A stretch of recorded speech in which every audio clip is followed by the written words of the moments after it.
From Guatemala to Mexico, you got to go in illegally as well.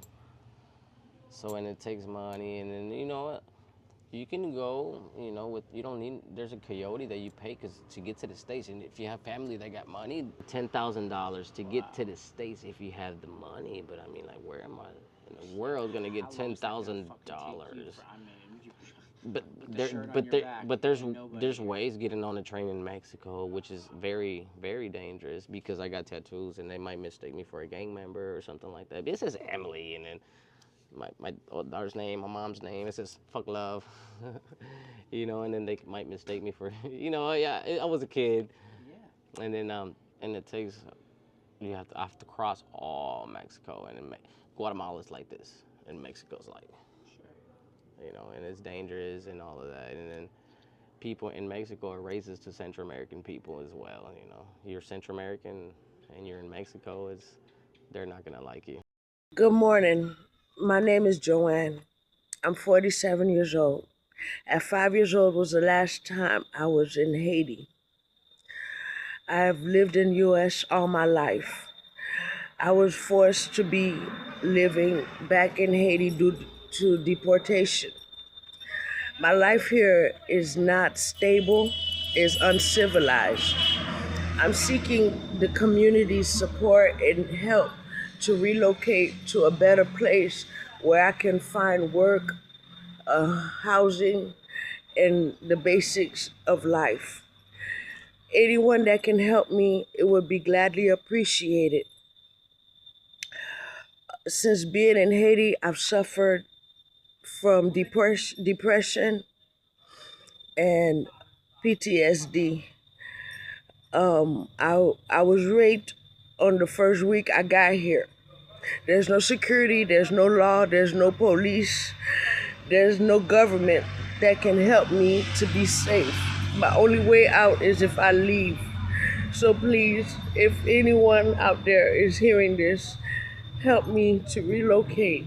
Thank you. The worst job you're gonna get once you get deported is a call center job. I've worked at Walmart, painted houses, scrubbed toilets for a living, and nothing messed me up more than a fucking call center job in El Salvador. The first jobs I had when I got deported was actually a call center, and I said never again. And here I am on my first day back to a call center job after I swore to myself that I was never gonna do this shit again. I slept 3 hours the day before, and I left the house at 6 in the morning because it was supposed to be a 20-minute drive from my house to the site. Bro, I got there at 7:30 in the fucking morning and I was supposed to be there at 7. I almost said, fuck this, man.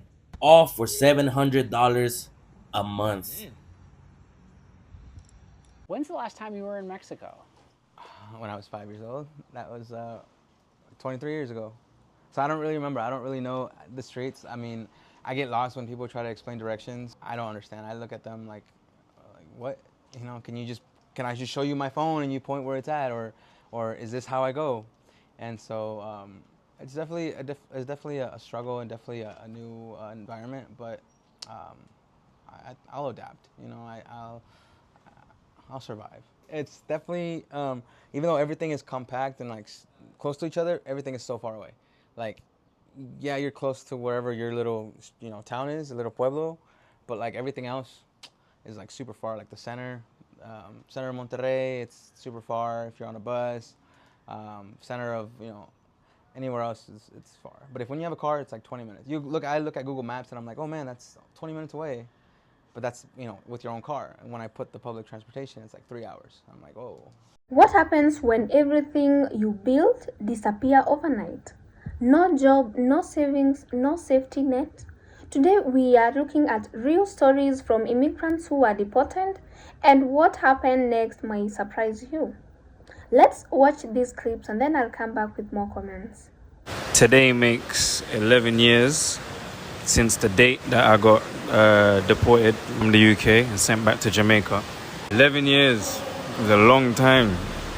I'm fully grateful for the experiences that I had along the way, but today is like the first time I'm sat here and I'm saying to myself like, rah, I got deported at 19 years old and I got back to the UK at like 25. Those are like very important pivotal years not just for a man, but just for any human being in their development. Do you know what I mean? Like, and yeah, it just made me a bit emotional because I finally realized the time that I was robbed, if that makes sense. I'm back in the UK now. I got back in the UK after 5 years. When I got deported, and it was mad.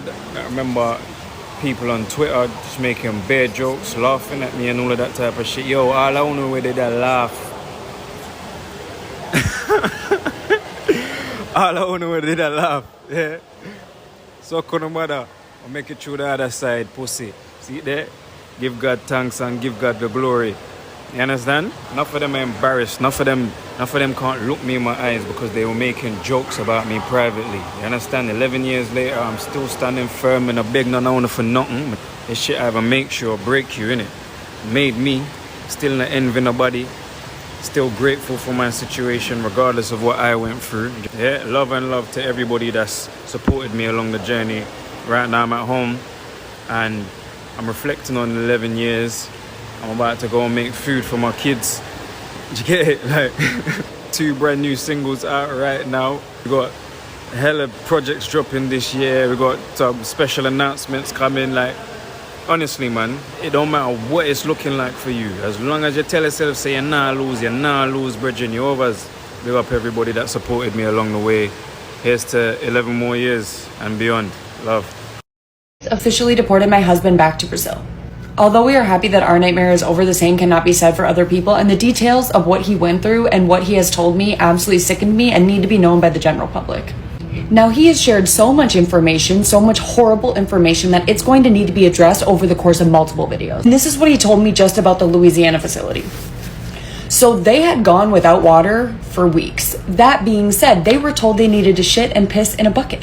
Now, once the water was turned back on, it was measured to be about 120 degrees. That being said, they had to use buckets to mix shower water and tap water from the sink just so it would be a reasonable temperature to wash their body with their hands. And I'm really hoping that that wasn't the same buckets, but I have a feeling that it probably was.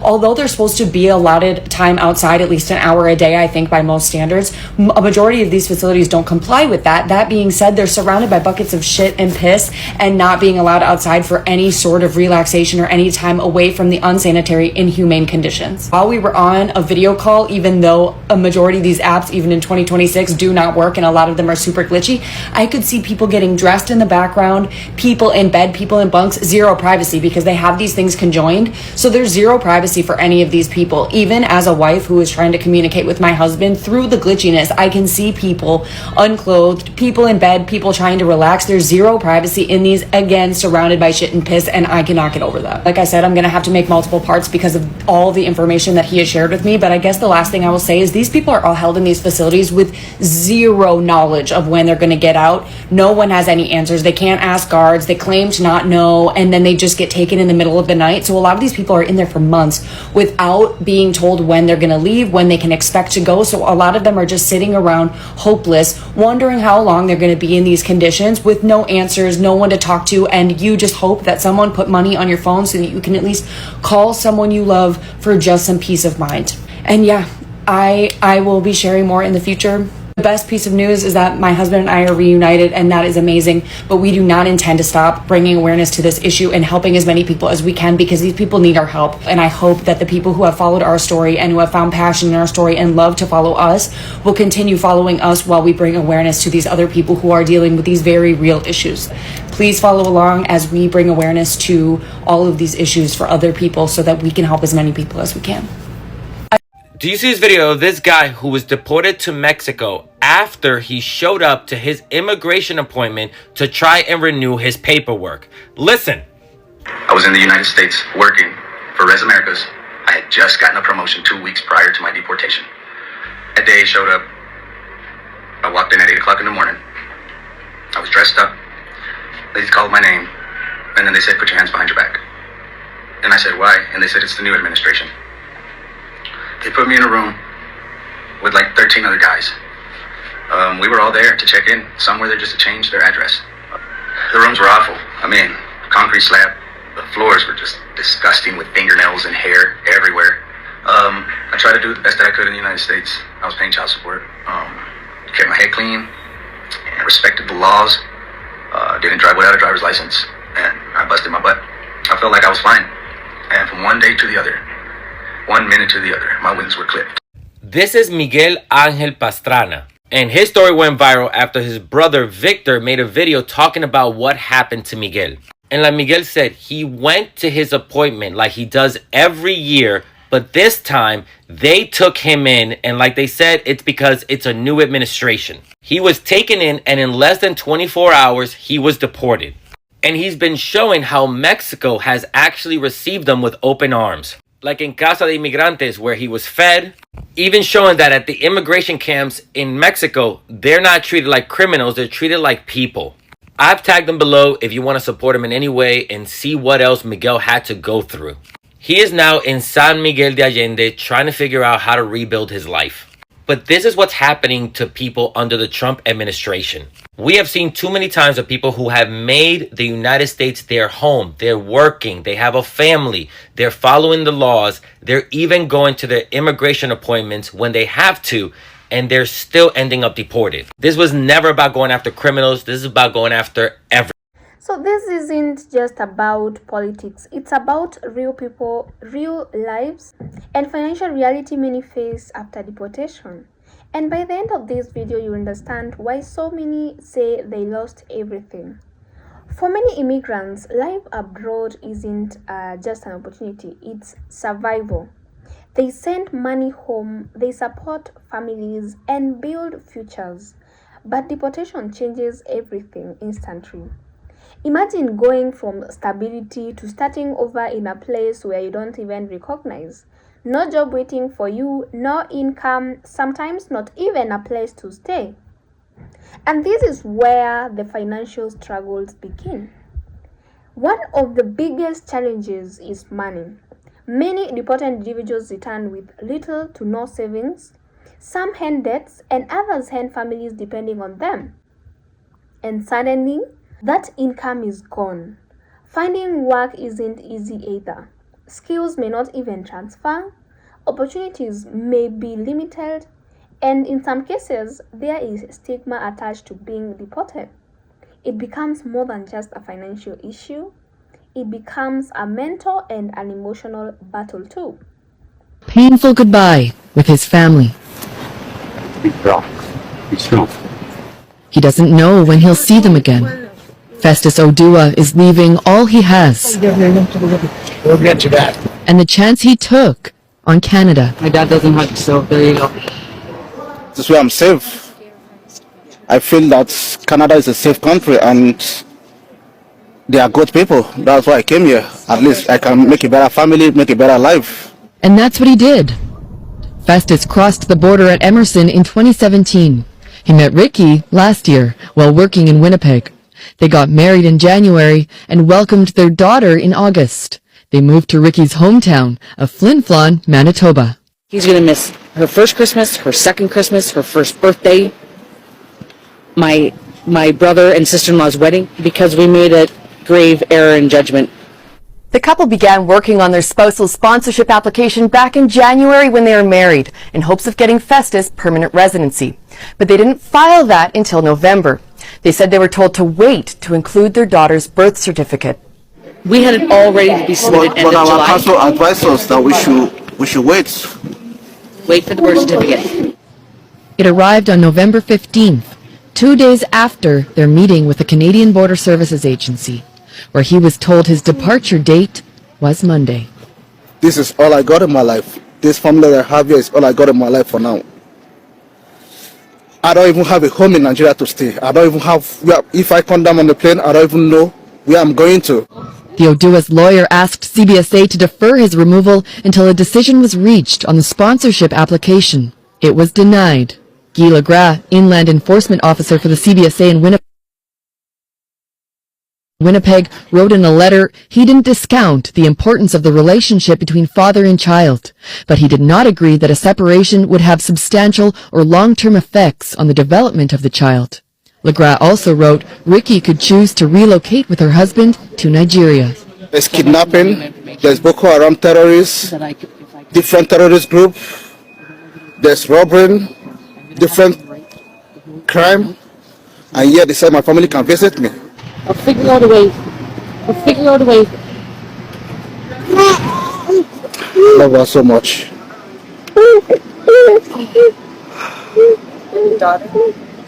I love her so much.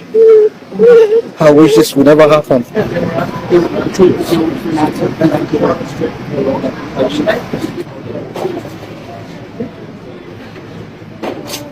Now he's off to an uncertain future.